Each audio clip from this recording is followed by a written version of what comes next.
This is Todd. And Grayson, yay! And Gray. And Perry, yay! And Perry from the Super Nintendads. We hope you enjoy this episode and our entire backlog of episodes on Spotify, iTunes, or wherever you listen to your podcasts. Remember, gaming and books and movies and music and snacks should be fun. See you soon.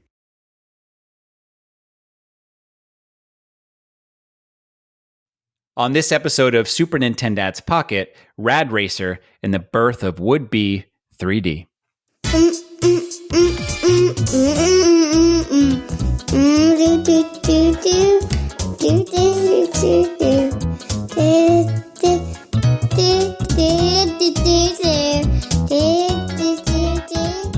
Hello and welcome to another episode of Super. No, stop.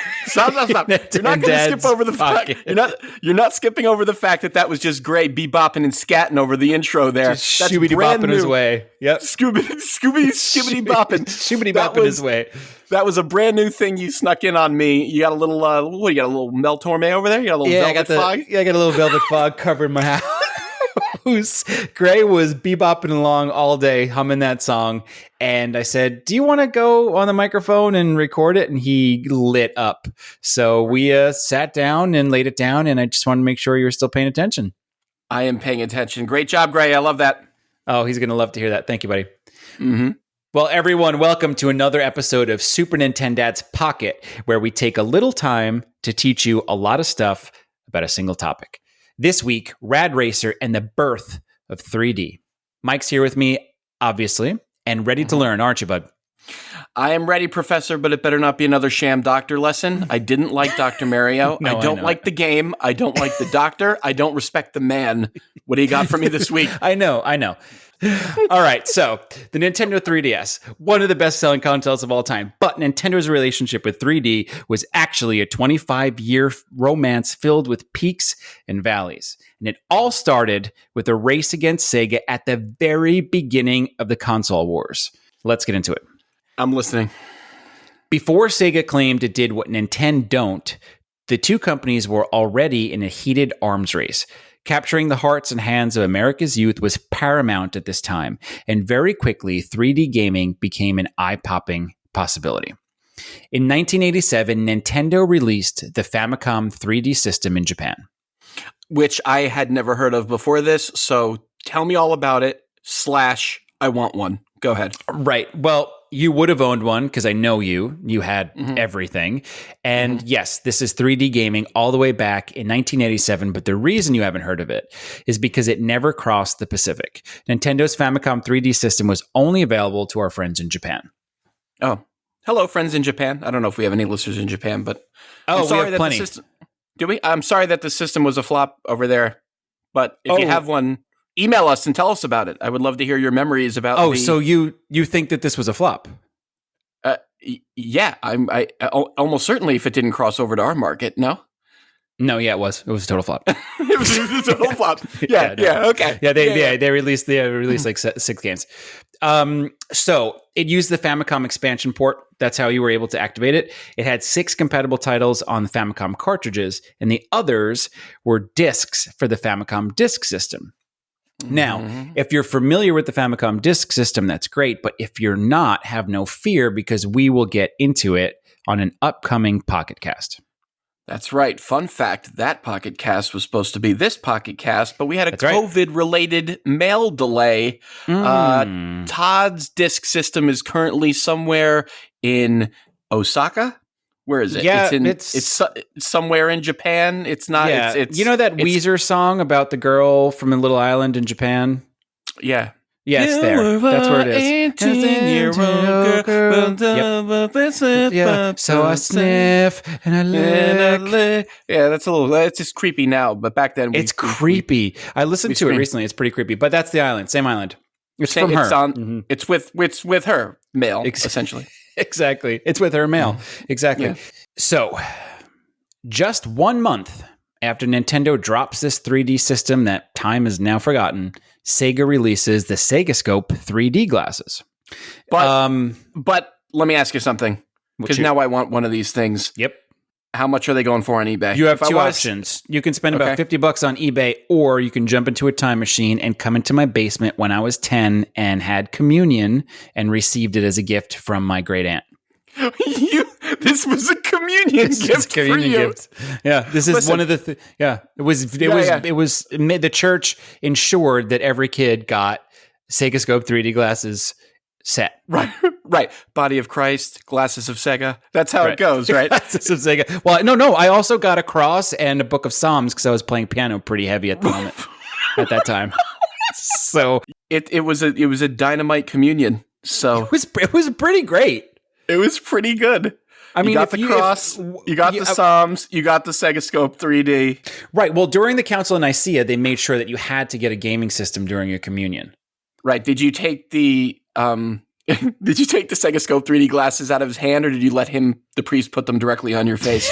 Those are the two options. Yeah, he wiped them first before he gave them to me, as you do. Yes. So I did not. Listen, I did not get the Sega Scope glasses. They came in the box with the Master System and Missile Defense 3D and 2 controllers. Mm-hmm. It was the whole thing. It was the whole shebang. I didn't just get the glasses. That would be absurd. I don't even think they sold the glasses. I think they only sold it as part of the set.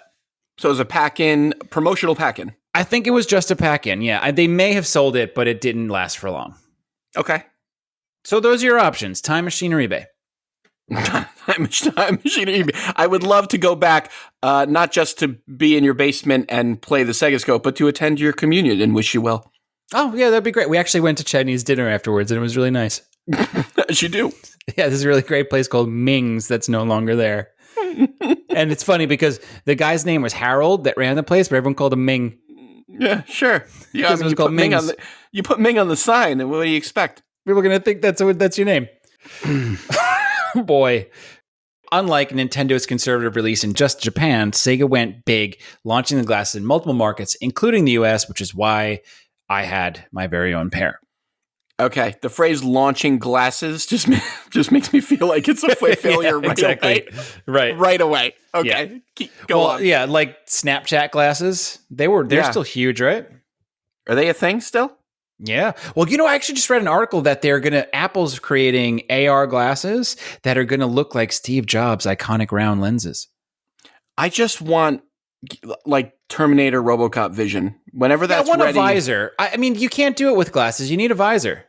Like Metroid Prime. Give me a different visor for different things. Yeah.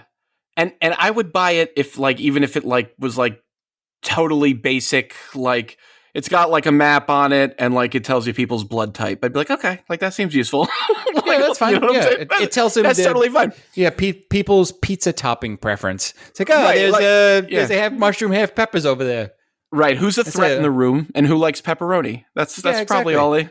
Yeah, I could jive with her. She likes half pepperoni, half sausage. I mean, right. What do you want? What do you want from me? What do you want from me? All right. So both Sega and Nintendo's 3D glasses used a really complex for the time pair of LCD shutter glasses to give the impression that the game was in full 3D. Now, Sega's glasses were much cooler looking. They were way more comfortable, which I can attest to. And some claim to be the superior product all around. But flopped. Right. Of course. Yeah. Total flop. Okay. Yeah. Right. Except, they were big they went hard. I think they spent all their dollars going after people who had just had First Communion. And right. Exactly. That was a big marketing push. And unlike almost everything else, they were not big in Japan. Right. So Sega Scope 3D glasses, the 3D system for the Famicom used the expansion port. The 3D glasses for the Sega Scope used the card port of the Master System, where you had the Hue card reader for games like Ghost House and things like that. Right. Ghost House famously, the artwork for the cover is just someone holding the card. Holding the cartridge of Ghost House, which I think deserves to be blown up to about, like 8 by 12 feet and put on my wall somewhere. It's not a bad idea for decoration. I mean, you can do a very MC Escher version of a cartridge on that. It's just kind of very meta. It just goes into itself and into itself and into itself. Yeah, it's a brilliant stroke, and that poor man probably got fired. They were like, get rid of Jeff has lost it. Like that guy went on to write Inception. It's essentially the same plot. Right. And that man Christopher Nolan. Christopher Nolan. Yeah, a young Right. Christopher Nolan. Christopher Nolan. Ghost house on ghost house within ghost house. Within Ghost House. And set on a mountain in the snow. Uh-huh. Okay. So the cool thing about Nintendo's system is that they did create games for the 3D system specifically. Mhm. Sega's approach was to kind of retrofit games like Missile Defense and Outrun with the 3D option. Right, the old reverse engineer. But Outrun was Exactly. a huge game.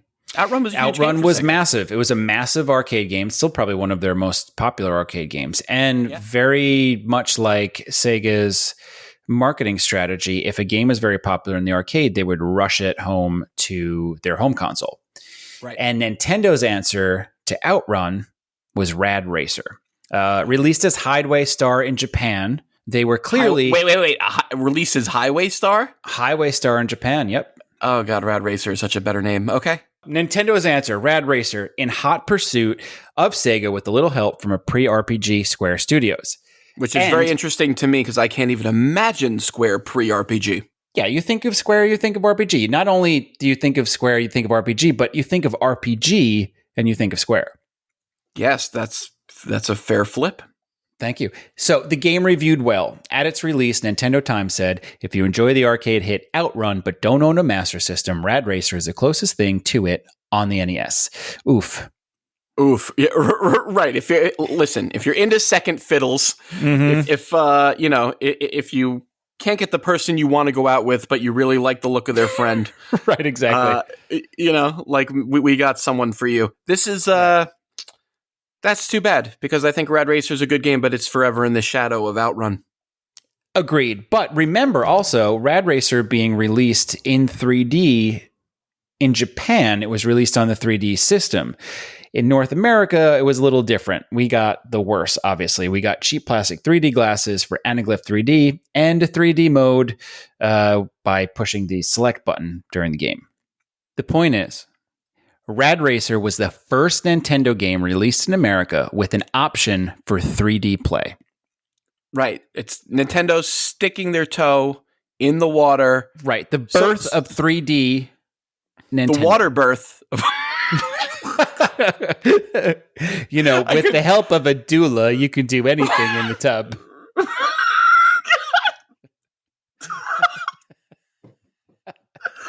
Holy crap. All right, the water birth. The water birth. The water birth. But speaking of water birth, Nintendo's next 3D attempt was a massive belly flop in the tub. The most infamous and expensive 3D virtual failure of all time, Gunpei Yokoi's Virtual Boy. The Virtual Boy. Yeah, jeezy crazy. We don't even have time to get into that. Oh, no, we definitely don't. That's going to be a problem for an entirely another podcast cast, and I am not ending this one on a downer. I agree. Let's not do that. All right. Well, listen, instead, let's end on this. I actually tracked down some 3D glasses, a copy of Rad Racer, and enlisted one of the finest race car drivers in the world to kick the tires, if you will. Holy moly. I'm going to forgive the pun because I'm excited you have a special guest. Let me guess. Do.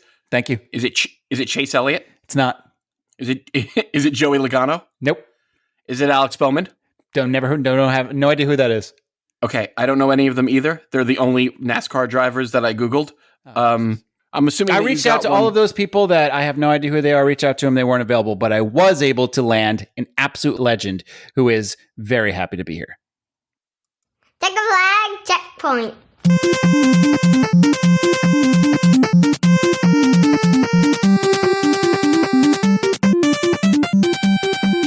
Hello and welcome to the Super Nintendads Entertainment Podcast. My name is Todd Hunt, and joining me today is my 5-year-old son, Grayson. How are you, Gray?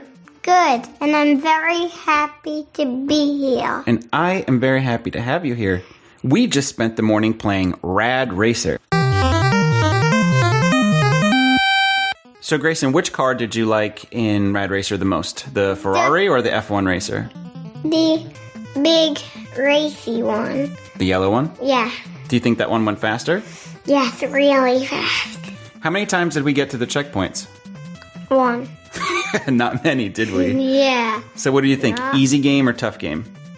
Super tough. Yeah, we didn't even finish the first course and we played for like an hour. Yeah.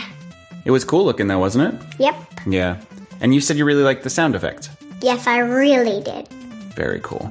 And so did you rather the 3D mode on with the glasses or the 3D mode off? On. On, you did? Yeah. I definitely didn't. Why? It made me carsick. Well, Daddy got coffee. I did. And what was your least favorite part of the game? The ugly D. The ugly D. The D in the Rad Racer logo. Yeah, that was ugly. And what does rad mean? Do you know? Super duper cool. It does. It means super duper cool. Do you think the game deserves to be called rad? Is it super duper cool? Yes. Really? Do you want to keep playing it later to see if we can try to get better at it? Yeah, maybe. All right. Maybe we should try the different car, the Ferrari, the red one. All right. I tried that one, and it was very cool, but not as fun as the yellow one. Okay. Do you have anything else you want to say about Rad Racer and the first 3D experience that Nintendo gave to us kids here in America back in 1987? That it's fun, cool, and and I like the calls. Lastly, Grayson, what should gaming always be? Fun. That's right. Thanks for joining me, buddy. You're welcome. And thanks for joining us, everyone. See you soon.